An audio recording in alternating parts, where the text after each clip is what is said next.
Welcome to another episode of the Sports Sentiment. I am your host, Nick Urias, and we are back once again talking college basketball. March Madness living up to its name this weekend.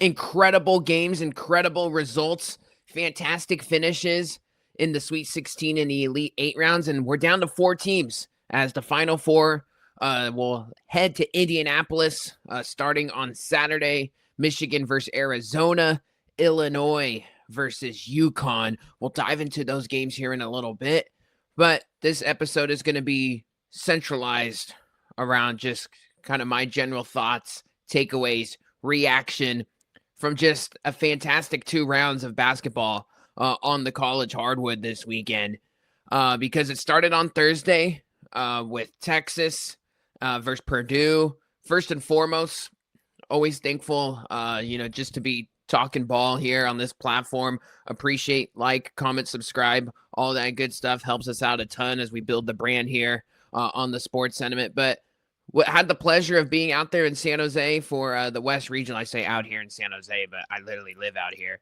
But to be credentialed to go out there to catch the games, did some volunteer work, but still managed to catch these games live in person at the West Regional.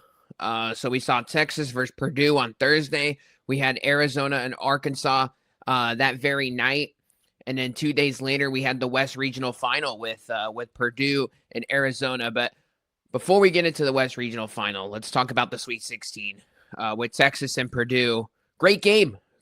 And, of course, we talked about it. And anybody that's been following this tournament, that these teams, they're a speeding bullet when you get a team like Texas, right, that has a subpar regular season and just finds a way to catch fire at the right time. Those teams are always very dangerous. And, they won the first 4 game. First round, they came out and really dictated the ball game versus BYU. Cam Heide hits the big shot, the corner 3 versus Gonzaga. And in the Sweet 16 game, despite the layoff, hearing the coaches talk and, hearing these guys like Tremont Mark and Jordan Pope really speak with confidence 24 hours prior to the game on Wednesday in San Jose. Those guys are confident. And, it's very different how these teams in March, when they're hot versus when they're hitting the wall in league play in January and February, the mood is very much different.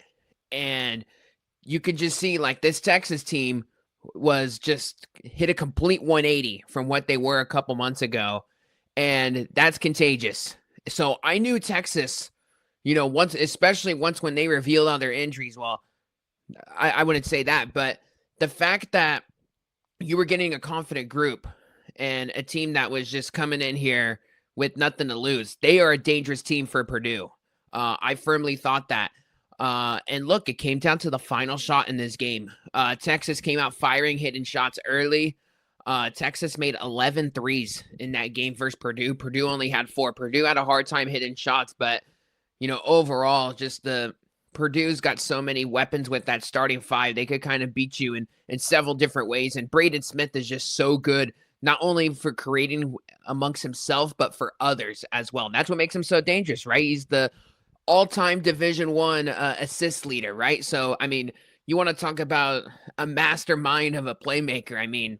He's kind of the definition of it. He's the king in that area in this sport. So, Purdue, you knew that they were I thought this was going to be more so of a shootout, and it kind of turned into that way, right? But I totally thought Texas had every chance in the world to win. And Purdue, look, they hit a game winner practically, right? Braden Smith in a tie ball game drives the length of the floor, misses a layup, and then Trey Kaufman-Renn ultimately has the game-winning putback off Braden Smith's miss, right? So I just thought, like, this was a very well-played game. I think it was more entertaining than what people anticipated heading in. Obviously, Vegas, thought that this was going to be a game that Purdue won with margin as a 7.5-point favorite. But Trey Kaufman-Renn leads the team with 20. Fletcher Lawyer has 18. Braden Smith has 16. Cox has 10. Clough has 11. When you get ballot scoring like that from Purdue, they are really tough to beat.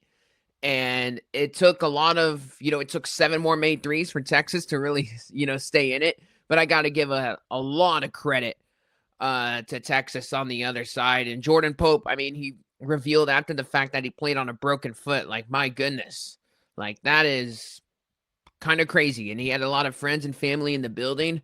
But man, that is wow. You want to talk about some toughness, from the senior. I mean, that is incredible that he played on that and was effective as well. Now, a lot of his shots came from three, but I mean, when you have the lateral quickness to kind of go out there on offense and defense to kind of still provide that, like it's already difficult on a minor injury to go play out there as in full effect, right? At 100% plus. But when you're playing on, broken foot and ligaments and all that other stuff, I don't know if they were drugging him up or what, but regardless, like that takes a lot of grit to go out there and, not only go out there and play, but not be a liability either. And I thought he wasn't. So kudos to Jordan Pope. Kudos to Tremont Mark. He had a high ankle sprain, still played very good in the second half when he did end up injuring it. But kudos to those guys. Those are guys that have been around. We always say guard play matters in March. And I mean, Mark and Pope were a big part of this run, a big part of a 2-point loss in San Jose. And for what was, a subpar regular season for the Longhorns and their standards, year one for Sean Miller, very memorable. And it's amazing how, things can flip in a hurry. A run in March can, certainly, I guess, change the whole trajectory of, players and, the stock of, what its stuff means in the portal and the NBA draft and, coaches from being on the hot seat to all of a sudden getting a contract extension. Not that that was the case here in Texas, but things can change in a hurry in this sport. And, Texas, I guess, is, kind of, the prime example here where, things could flip and, all of a sudden we're having a totally different conversation. People out there in Texas about what this season meant. And that's what makes this sport great, right? But good win for Purdue. They'd advance to the Elite Eight. As far as the other game on the Sweet 16 in San Jose, Arizona and Arkansas. Wow. Arizona hung 109 to win by 21 points, 109 to 88 final. I mean, this game was over pretty quick.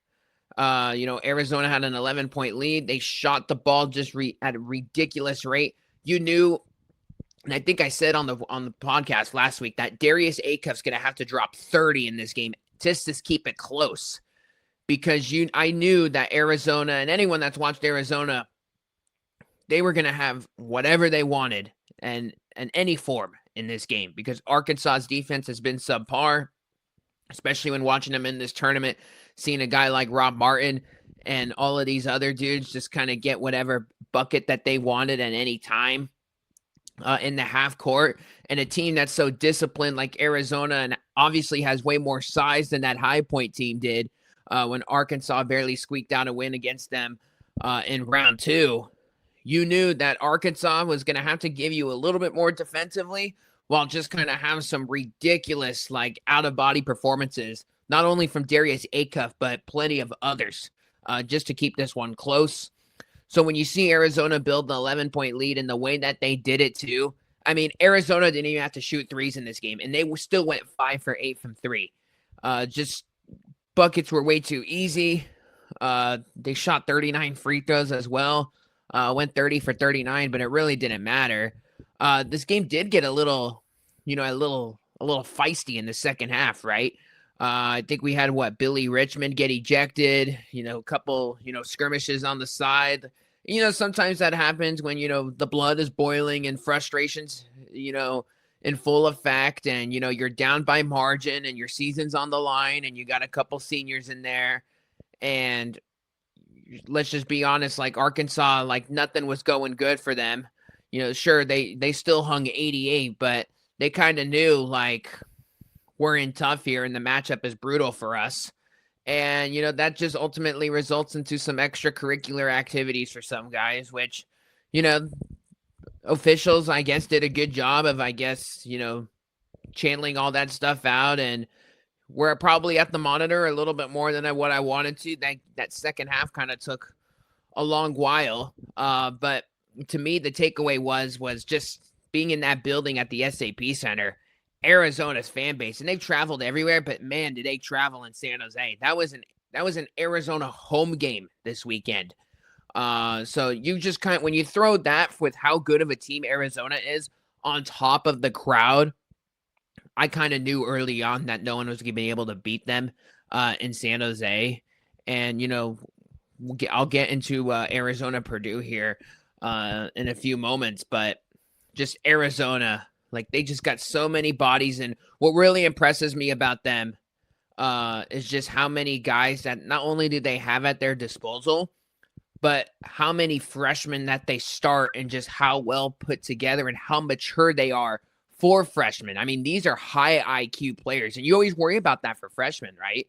Like, I go, okay, like, especially at this time of year, like, is the moment too big for them? Do they start to get a little selfish with their shot selection? That's not the case with this Arizona team. And I think that totally helps having a guy like Jaden Bradley run the show, right? Just totally knows how to run it, slow things down, reset everything. We need a bucket. We can rely on Bradley. Even with the up and down, moments with the freshmen, even though there's really not a lot of downs with those guys. But just so impressed with how disciplined Arizona is, how just well coached they are. Haven't had the chance to see them in person, but seeing them there was a lot of fun. They were a fun team to watch, and they got 7 guys that can really go at you and really go off at any given moment. So when you see Arizona drop 109, yes, great offensive performance. A lot of that was Arkansas's very little resistance at the rim. But credit Arkansas and Coach Calipari. I mean, he got this team to the Sweet 16. Darius Acuff, terrific freshman. I thought their run last year was kind of a little bit more, out of the blue. Like, hey, where did this come from compared to maybe this year? But Coach Cal still got a lot out of this group, right? I mean, Sweet 16, he's going to have a lottery pick and Darius Acuff. Trevin Brazil, kudos to him. He stuck around because that was a guy that could have easily left. Remember his freshman year, he tore his ACL and he continued to grow and develop. They needed a big game out of him and they just never really got it. He only had 7 points, 3 for 9 shooting, 1 for 7 from 3. They needed a lot more from him. Billy Richmond continued to get better. Malik Thomas was a guy, what really sold me on Arkansas, the fact that they can make it to the second weekend, was the fact that in SEC play, they won games without Darius Acuff, and they won games on the road. The game that really sticks out was the Missouri win, right? Because Missouri was a tournament team, and they went out there and won a game without Darius Acuff, their number one scorer, their all-out scorer. So I thought that was, those were some big moments for them. But overall, good year for Arkansas. Just Arizona. I mean, there's not many teams that can stop them. And, I think we saw that in full effect here over the course of the weekend. As far as the other Sweet 16 games on Thursday, Illinois and Houston. Wow. This was the one I was probably the most shocked with the Sweet 16. The fact that Houston lost 65-55, hung 22 points in the first half, shot the ball horrendously. But more importantly, I thought it was just not only a terrible performance from Houston, but just a horrendous game plan. And I can't believe I'm uttering these words with a Kelvin Sampson coach team, because Illinois, don't get me wrong, they're a big team. They're a really good team, as we've seen now through their body of work this year. But I would just think that Houston would be able to do a lot more with, I guess, their performance in a spot like this, right? Because we've seen Houston enough under these Kelvin Sampson teams, and especially when you got a senior heavy group. Well, I shouldn't say as senior heavy as it was in years past, because they do have 2 NBA lottery guys. But my point is, I just thought this was not a Houston Cougar type game that we've seen from Kelvin Sampson. I mean, they were settling for jump shots in this game, and that was very alarming because anyone that's watched the Houston Cougar basketball game knows that they're going to beat you with their relentlessness and their fight on the glass and second chance opportunities and get me layups, and we're going to grind this game out to death with our defense. And it just floored me, the fact that Houston really was settling for jump shots. Now, don't get me wrong. Like, I thought it was kind of crazy with the free throws in this game. I mean, Illinois shoots 21 free throws. Houston shoots 2 free throws, 2 for 2. And that didn't come until way later in the game. I don't think I've ever seen a team shoot 2 free throws. But if you're seeing that stat line at halftime and you're getting the box score in the locker room, you got to tell your group, dude, go drive it to the rim. Like, go put the officials in that situation to call a foul. And we just never saw that from Houston. And, I didn't like this Houston team as much as years past. Like, I thought last year's team was probably the team to do it, just because with the emergence of Milos Uzan, and when you got LJ Cryer coming back, and you got Juwan Roberts, who's been there forever. And I just personally thought all year, man, like, if you threw Roberts if Roberts got another year of eligibility, I would have said, how in the heck did that happen? But man, this team could have really used Roberts. I thought that was just a gigantic loss, for this program, because, man, you could have really used, like, hey, we need a bucket. Our offense is kind of stalling. Roberts, let's go feed you in the post and go give us that little 5-foot little, floater that he always was capable of getting you in a lot of spots in this March Madness tournament. And they really missed that this year. Because Tugler's not really he's not really like an offensive guy where you can really trust in that spot to go get you a bucket. He's one of these gritty, shot blockers, defensive guys. One of these dudes that Kelvin Sampson always recruits. Chris Sinak is only a freshman, and he struggled in this game. Flemings could get you a bucket, of course, and he's going to go pro and do all that good stuff. But, man, I just wish that they would have had, that senior presence Houston did to kind of really slow things down. And that's what I was hoping for from Uzan. But we've kind of seen, not only this year, but even last year in like some spots, like the Milos Uzan emergence last year was like, okay, this is when Houston is playing at their best. But I also didn't like how sometimes Uzan would be kind of inconsistent. Sometimes his shot selection is not the greatest. And, when you see 2 for 11 on the box score, I need more. I mean, I just need more. And, when you look at Illinois on the other side, they get you what you need, right? Because when you got, Keaton Wagler and David Merkovich, I mean, Merkovich is a point forward out there.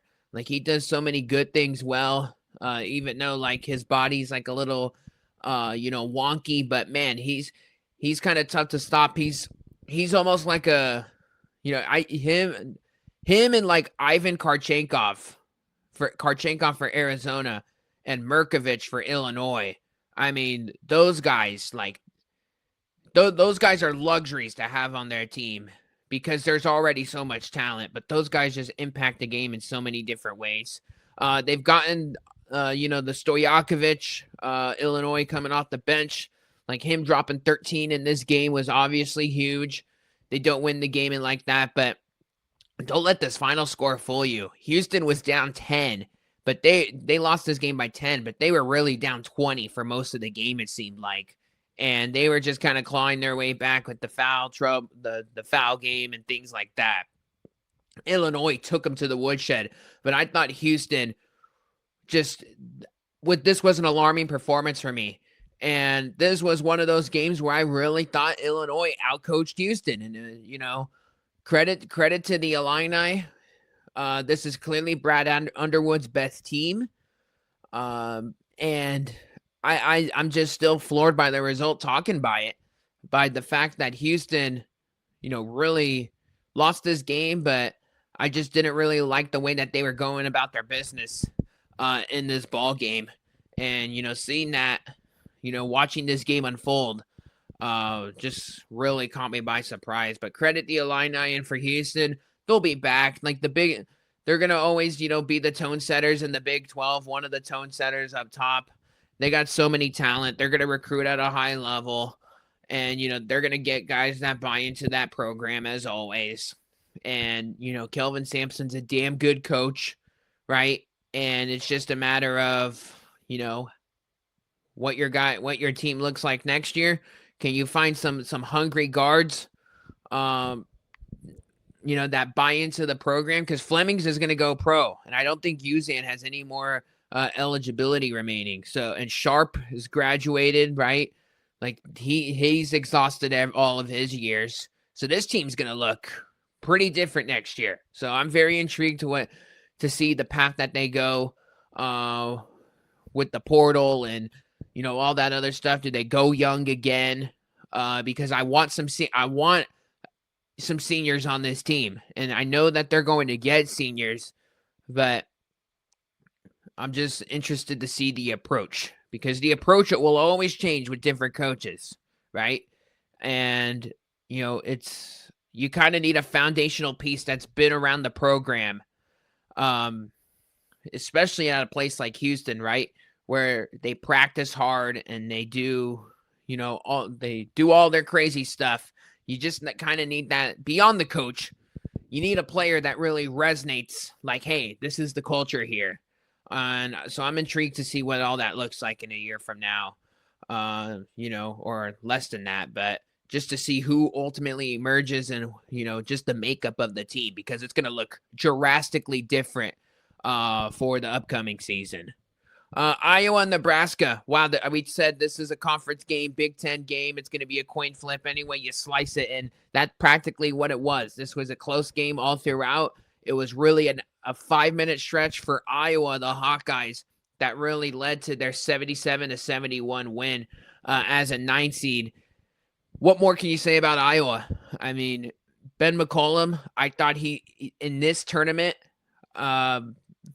with that win and, the Florida win, I thought he emerged as one of the top college basketball coaches in the sport, quite honestly, after this season with Iowa.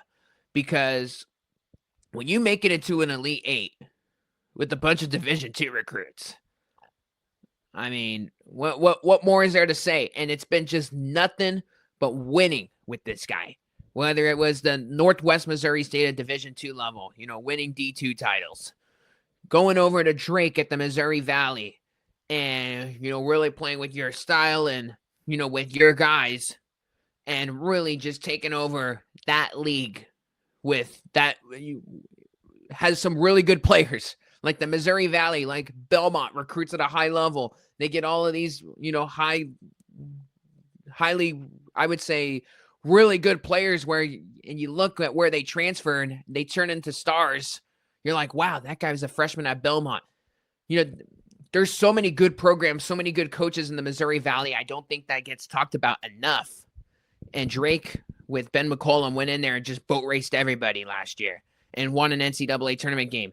Then he goes to the Iowa Hawkeyes and pretty much does the same exact thing, not obviously at that high level of winning in the Missouri Valley because the league is much more different in the Big Ten.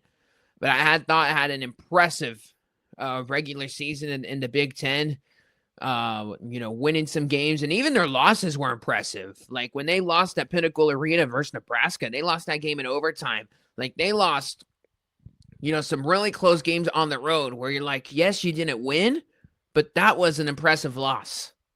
And, Iowa, I thought, had a lot of those data points this year. Bennett Sturts, like the fact that Bennett Sturts was a Division II guy, Isaiah Howard was a D2 guy, Cale Combs, was a Wyoming recruit, Cam Manyow was like a complimentary piece at Wyoming. Like the fact that they had Ben McCollum in Iowa had all of these, side guys, complimentary pieces, that was D1 talent on top of what he had from his, his Drake and Northwest Missouri State team, like, wow. And the fact that he dragged him this far, incredible. And I'm just very intrigued. Not that like I'm really questioning Ben McCollum at all, but I really want to see him with like some dudes that he has to go out and recruit, because he's had that luxury, right? He's had like the luxury of Bennett Sturts following him everywhere he goes while he's climbing up the totem pole in the coaching ranks. But I'm interested now with Bennett Sturts, who's out of eligibility, is going to be, a top 20 pick in the NBA draft. What does that look like? Who's going to really be like the star of your show? And because I imagine like he's going to go get like, a top guard in the portal, and like a guy that wants to play in the NBA and, obviously maximize his potential. I want to see what that looks like. And do they play with the same style? Do they play like at this snail pace again? Obviously, all of that stuff is up in the air right now. And I think Ben McCollum is one of those coaches where, he honestly wouldn't mind changing like the style of play based on what he has with his roster.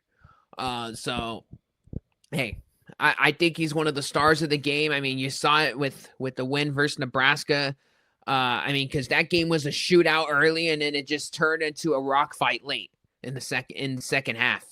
And I mean, credit to his guys, like they obviously knew him very well. Like that was a tight knitted group. Sturts plays the whole game, drops 20. Cooper Koch was big for them in this spot. Even like the Tavion Banks kid, like he was at like Drake in Northwest Missouri State. He was big. Obviously, Alvaro Folgueras, the transfer from Robert Morris. Like Sage dropping 19 off the bench. Like, are you kidding me? Like, that's what you need in March. Like, you need some guys, maybe not your best players to really spark and have a moment and hit a big shot for you. Iowa's had those guys. And you can't say enough about, just McCollum, what he did in year one in Iowa. And, just incredible, absolutely incredible. The fact that he got them to an Elite Eight. As far as just some other stuff from Friday in the Sweet 16, Iowa State losing to Tennessee by 14. That was pretty shocking, if you ask me. I thought, look, when you get two guys like Rick Barnes and TJ Otzelberger, obviously those guys are great coaches, but they just haven't had, the standard is set high for Rick Barnes at Tennessee, for like to the point where he's had some really good teams and they're going to grind it out defensively, but we're just waiting for that Final Four. I had Iowa State in the game personally on this podcast. Like, hey, I just think that they're going to be able to get it done with their defense. And even if they have a scoring drought, I think they'll be able to overcome a ton. But wow, I mean, Tennessee really, this game was really over in the early stages of the second half. And Iowa State just didn't really have the shot makers. This was the game that they absolutely missed Joshua Jefferson. And, that's one of the cruel things about March, right? Where, you have an injury right before the tournament to one of your best scorers on the team, and he doesn't end up playing. And that's how his career ends. And, that's obviously heartbreaking for him and Iowa State, who had just a tremendous season yet again in the Big 12. And credit to a guy that Tamin Lipsey. His career ends, and his entire career was at Iowa State, and was the ultimate captain and, ultimate winner for a program like that to get back to stardom. Kudos to him, hell of a player. Who knows what happens with Milan Momcilovic as far as like NBA stuff, because he had one of the best shooting performances. He was the best shooter in the sport this year at nearly 50% from three. Nate Heisey's most certainly improved his stock. I'd like to see him come back for the Cyclones. Because he was really big for them in this tournament, and with the absence of Jefferson. Obviously, we said, hey, keep an eye on Dominic Nelson, the former Utah Valley Wolverine, especially with that injury to Jefferson. Like, okay, maybe he could give you a spark, because I liked what he brought versus Kentucky. That didn't happen. He took one shot and played 3 minutes. So clearly, Otzelberger wanted to run with his guys, and that was clearly just an outlier performance in that regard as far as minutes and impact.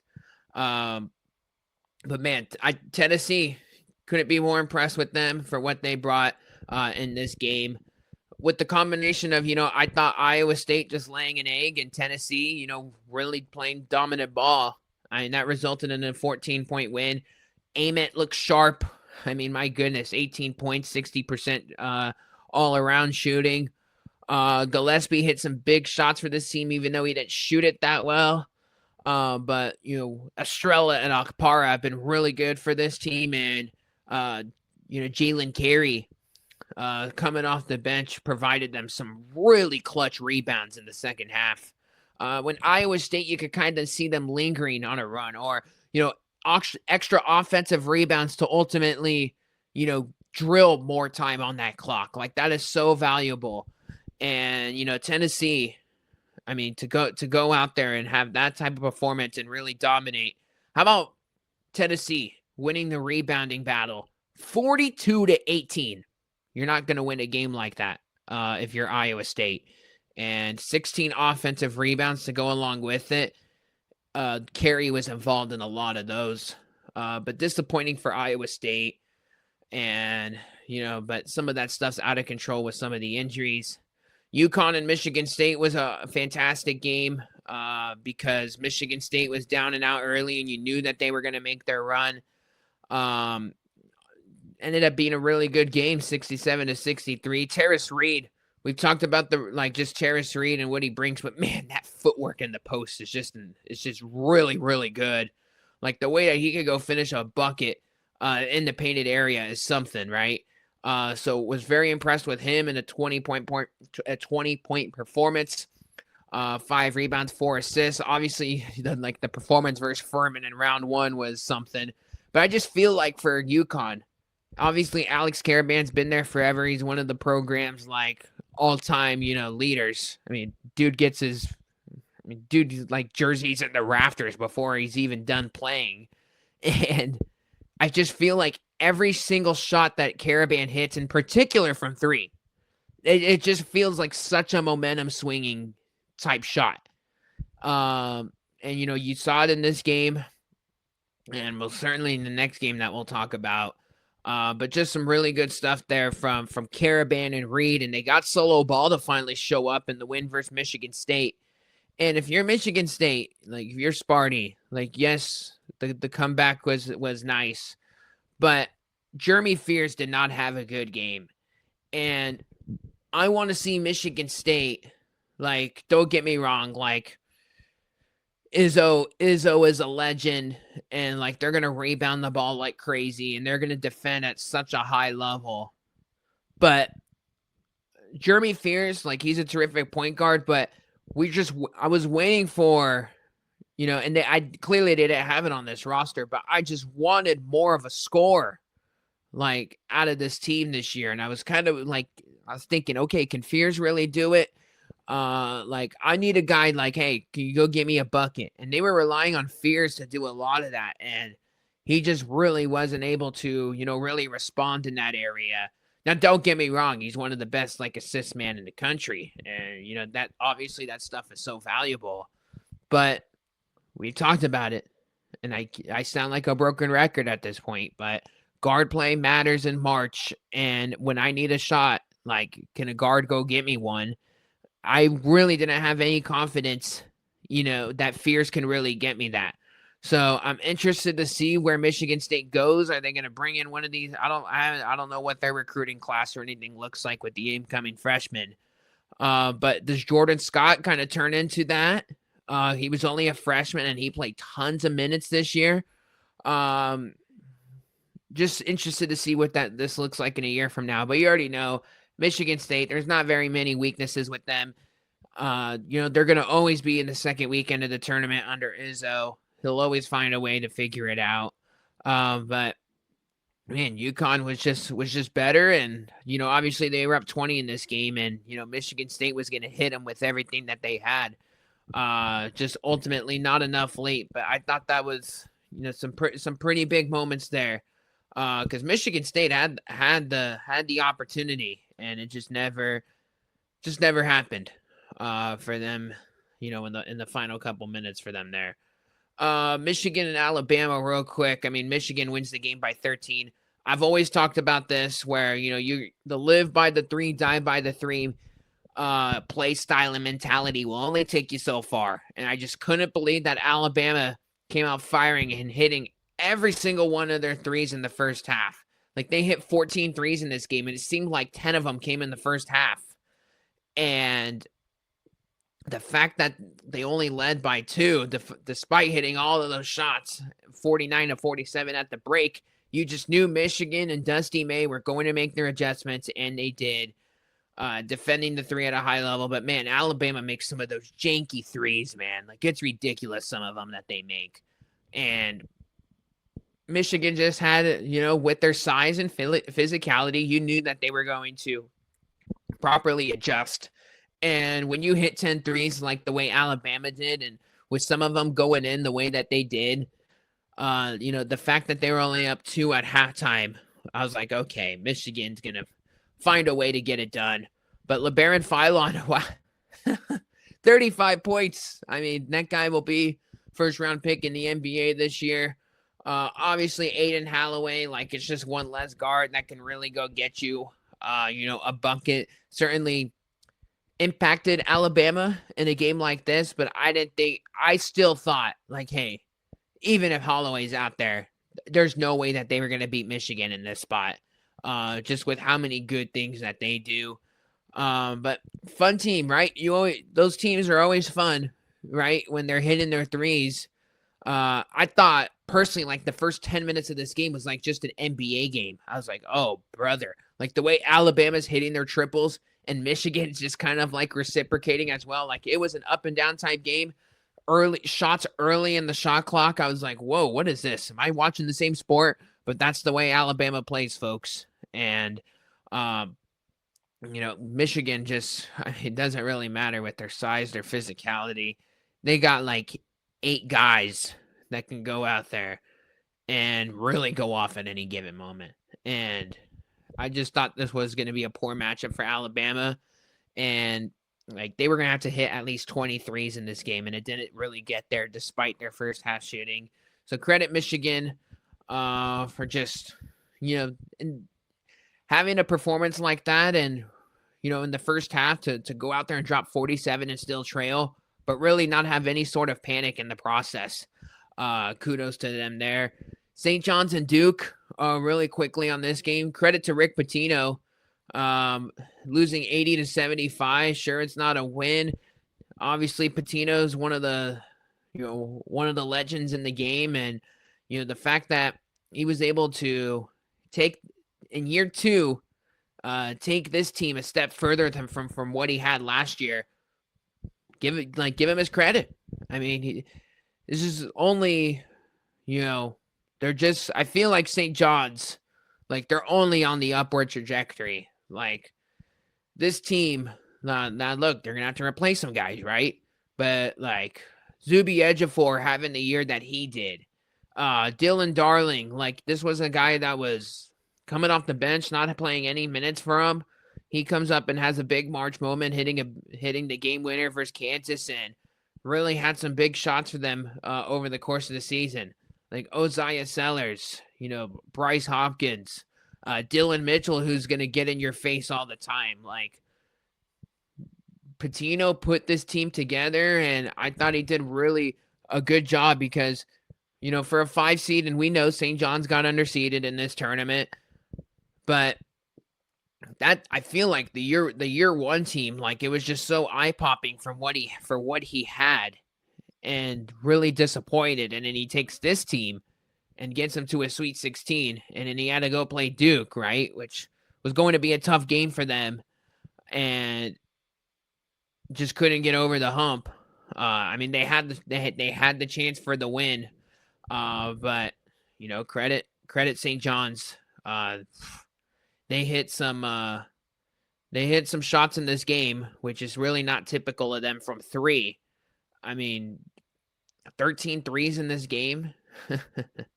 And, They had the lead in the second half. Like, they were in control for some of it, but then Duke comes in, hits their shots. Boozer is going to get a call more often than not. Isaiah Evans has 25 points in this game. Really makes an impact. I've been so impressed with Isaiah Evans all year for Duke. Caleb Foster, like, if they don't have the performance that he did, despite coming off foot surgery, less than 3 weeks ago, and he comes and gives you 11 points off the bench. Like, that was gigantic. And just all around, like, they needed everything in this game from the Blue Devils, because St. John's was kind of having an outlier shooting performance from three, hitting 13 triples. So, credit to Duke. We'll get into their other game here in a minute, but that was a good win for them. And for the St. John's side, like we said, good year from Patino. I expect them next year. We'll see what their roster looks like, but under Patino, he's going to always find a way to maximize what he has. And I'm intrigued to see if he can get it to a Final Four eventually at St. John's, because I certainly think that's a possibility here within the next 2 years with that group in the Big East, especially with all the money that's coming to the Big East. They're gonna have like the revenue share stuff, especially with the football. It's gonna all go to basketball, so keep an eye on that as well. As far as the Elite Eight is concerned, the game we were at in San Jose, the West Regional Final, Arizona and Purdue, 79-64 win for Arizona. Yeah, and Arizona just kind of really took over in the second half. Arizona, I thought, was really good for them that they did trail in this game. I think that's going to ultimately help. And obviously, playing in the Big 12 and those type of style of games, like, this is a battle-tested team. Like, going to the Fog Allen Fieldhouse and losing, right? Beating Houston, playing in all of these Big 12 venues where they're all hostile and being exposed to that environment. Texas Tech and Grant McCaslin, losing to them, right? Like, it helps them for spots like these. It helps them where when they're down 7 at halftime, they're not rattled at all. And they shot the ball so terribly in the first half. And Purdue was kind of really slowing the game down and dictating their type of pace in this game. I was like, okay, the fact that Arizona is only down 7 in this spot is pretty good. Given the way that Purdue was flowing on offense, and their crowd was into it. But ultimately, when it was all said and done, like, Arizona, like, settled in, forced some turnovers. Like, they got a big 3, and I think it was his only points of the game. Yeah, from Anthony Delorso on the right wing, like, big shot. Mo Krivas really took over from a rebounding standpoint in this game.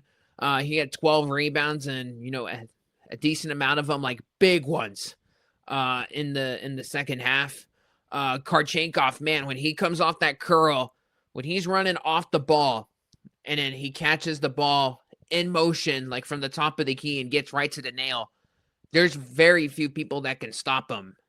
And they just kept burning him with that action, like, in the second half. And 18 points, 8 rebounds, 7 for 11 shooting. That's as good as it gets. Bradley, 6 assists with 14 points. When Bradley's so good at just resetting everything and just making the right play. It's why he won Big 12 Player of the Year, despite not even being, like, top 5 in scoring for this team or in the conference as a whole. I thought Burries played a terrific game just on both sides. Hit some threes for them, but, like, defensively, really to get in everybody's grill, challenge those guards in the second half. Like, he held Fletcher Lawyer. And I thought that was kind of the big stat line. Fletcher Lawyer for Purdue, 8 points, 3 rebounds, 2 assists, 3 for 9 shooting, 2 for 6 from 3. That was just gigantic what Burries was doing defensively. And then, to give him the timely threes to go along the other side was massive. Koa Pete led the team in scoring with 20.7 rebounds, 50% shooting. Like, You're just hearing me rattle this thing off, and it's just like Arizona's like they just get balanced scoring, and it just comes at in so many big moments for their team. They know each other's roles. They're gonna bring it defensively. You throw in the crowd that go along there with it, and they just overwhelm you in so many different areas. And against a senior heavy roster like Purdue as well, right? Because this is practically all seniors minus CJ Cox, and they go out there and really got rattled in that second half. I can't wait to see what this Purdue team looks like in a year from now, because Clough was really the guy in the first half for me, where I was like, wow, he's really like getting these rebounds and he's finishing. Like, it was Kaufman-Renn last game. It was Clough this game. That was big for them in the first half. And then, Clough, had a little bit of foul trouble, and Kaufman-Renn was in foul trouble in this game. Like, Arizona was just able to overwhelm them in the second half.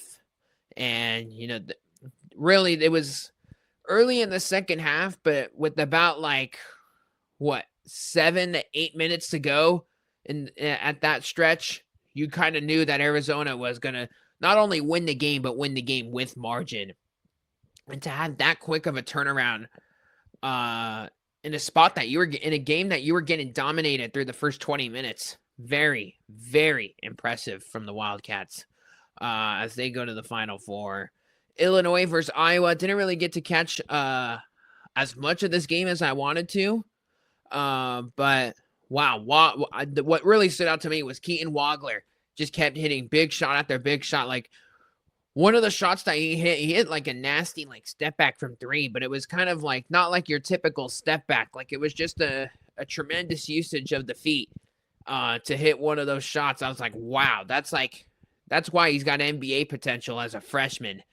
And not NBA potential, like NBA lottery status, right?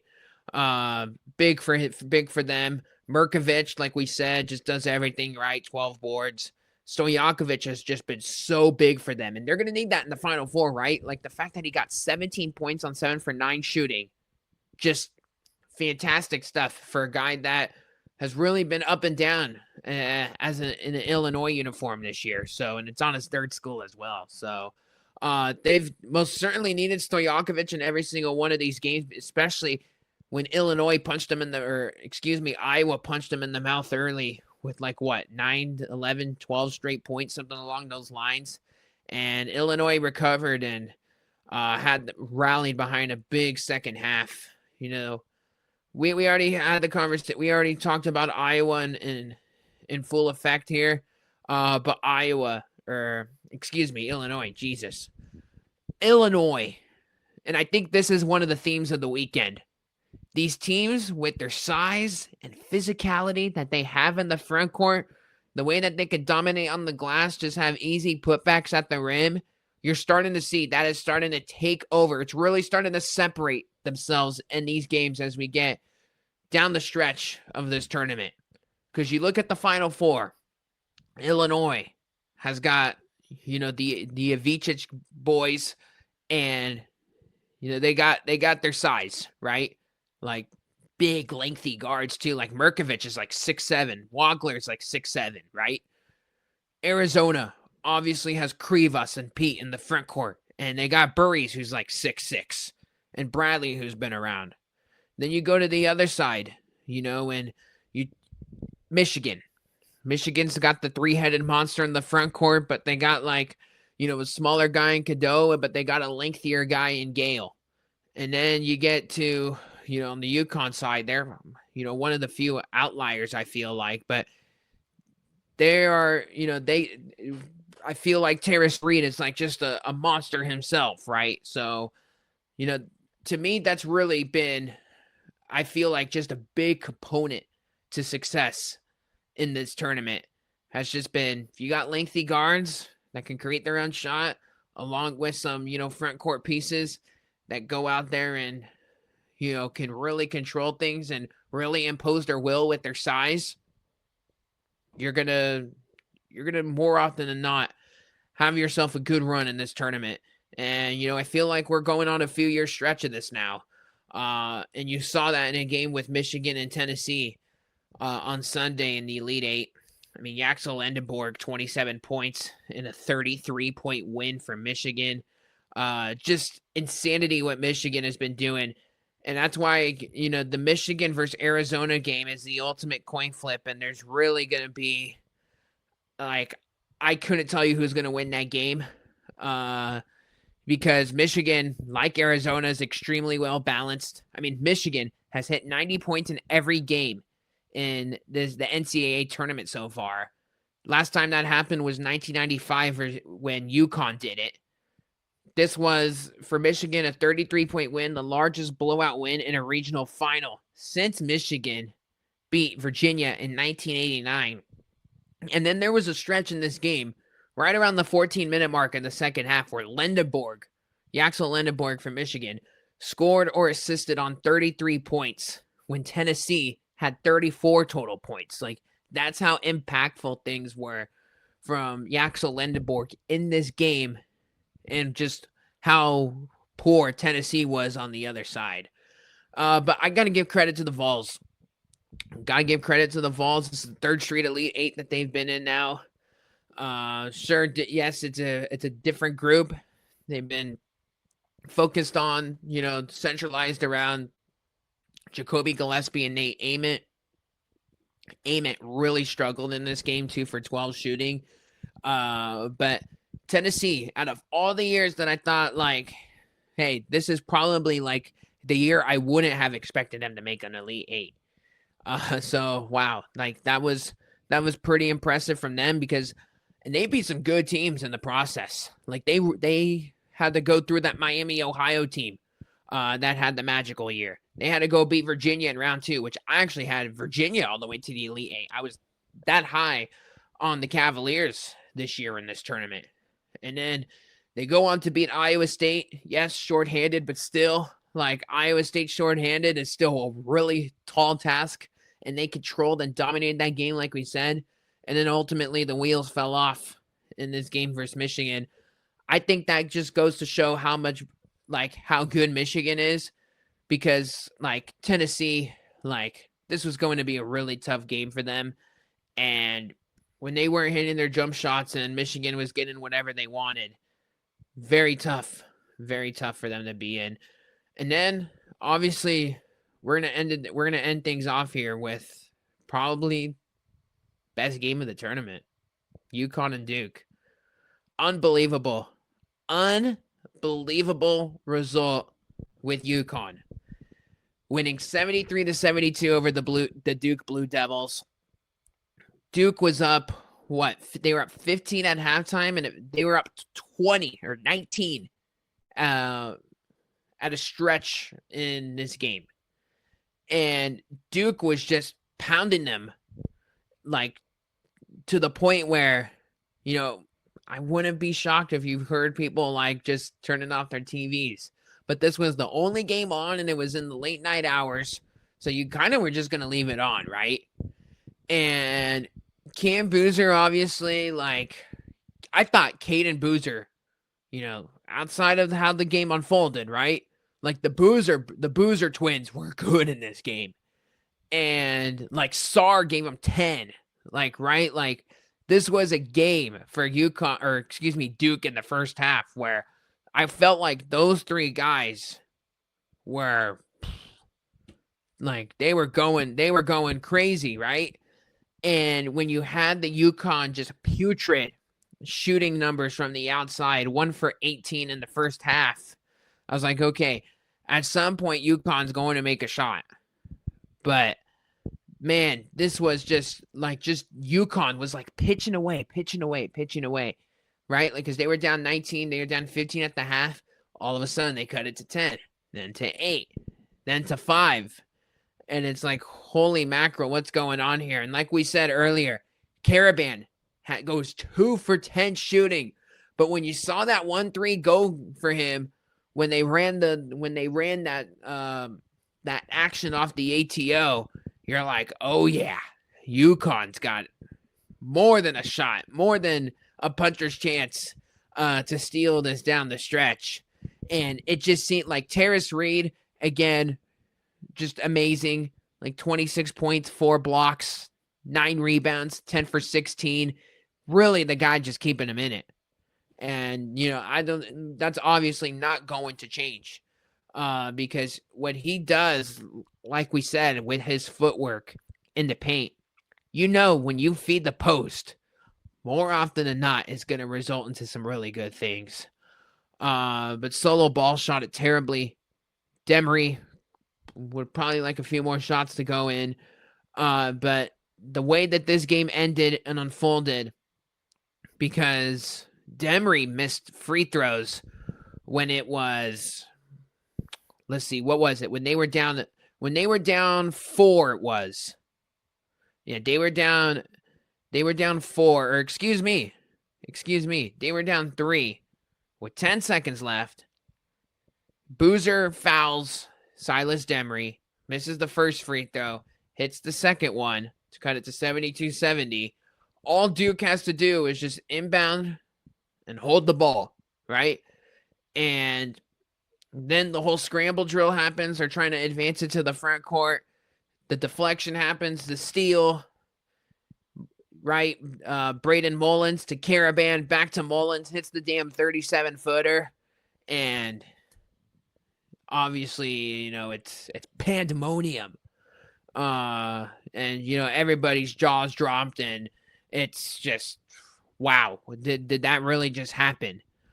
And best shot of the tournament, by far the shocker of, the biggest result of not only the Elite Eight, but just how the whole game transpired. UConn was down nearly 20 in this game and came all the way back. And it was just an ultimate choke job from the Duke perspective. And the fact that we're saying this for a third straight season now with Duke and John Shire is something just to note now at this point, where it's Duke is incredibly good. They get all these, freshmen that are just one and done NBA guys, and they fill them in with the right pieces. And they dominate the ACC. They steamroll past everybody. And, give them credit. Like, they just most recently, started playing, these neutral site games, kind of like these in February. They're non-conference games, kind of tune them up for the NCAA tournament. But in games where they're clearly the better team and they're favored in, this is now, 3 straight years now, with the Houston collapse when they were up 8 with the minute left. In this game, when they were up 19 in the second half and had this collapse.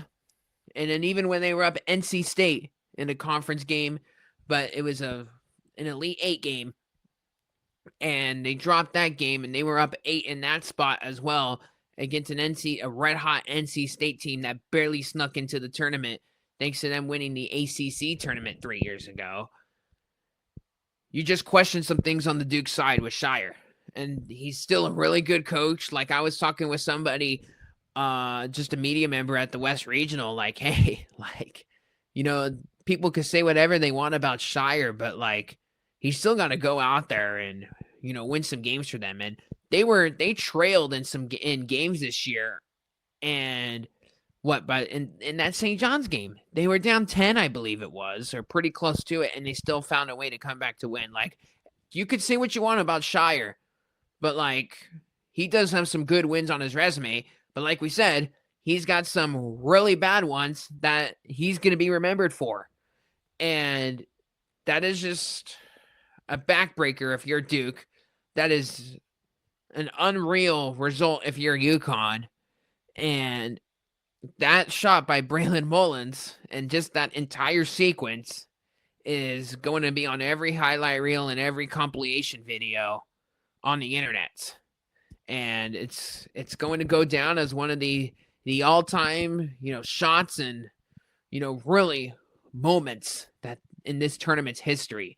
And, we always say, hey, March basketball is when dreams become nightmares and when legends are born. And that sequence and that play and how all that unfolded, I think really just signifies that very phrase. And 73-72 for UConn, crazy, absolutely crazy how that whole thing unfolded the way it did. And you got to give credit to, obviously Hurley and his guys when they're having the terrible shooting game. Those guys are vets, and it helps when you got a guy like Caravan that's been around that could kind of rally everybody and be like, hey, let's just go out here and play a second half and ignore the scoreboard. And obviously, they took it and ran with it. And it was just amazing to see that unfold live. You really couldn't believe it. And I'm not only just speaking from my perspective, but I feel like anybody that watched that game from start to finish could feel the same way. And just moments like that is what makes this sport great. Because you only get that in this tournament. You're only going to get that in this tournament. And for it to happen in this late with obviously those programs that have done a lot of winning, and to see how that all unfolded was pretty incredible. But look, we got UConn versus Illinois. We got Michigan versus Arizona. 2 fantastic games this weekend in the Final Four. We'll come back on another episode later in the week, talk the Final Four matchups, kind of reset some things from the Sweet 16 to the Elite 8. Give some time to sleep on it because I want to dive into the matchups a little bit more myself. As the week gets more closer, I think we'll have a much more better feel on the games as well. So yeah, we're gonna come and do a Final Four preview. Maybe get somebody on the pod as well. To talk, just all the games that are gonna happen in Indianapolis, because obviously the national championship is gonna be in a week from now on Monday. So can't wait to talk ball then. Later in the week. But March Madness. Madness is March. Sweet 16, Elite 8 absolutely delivered.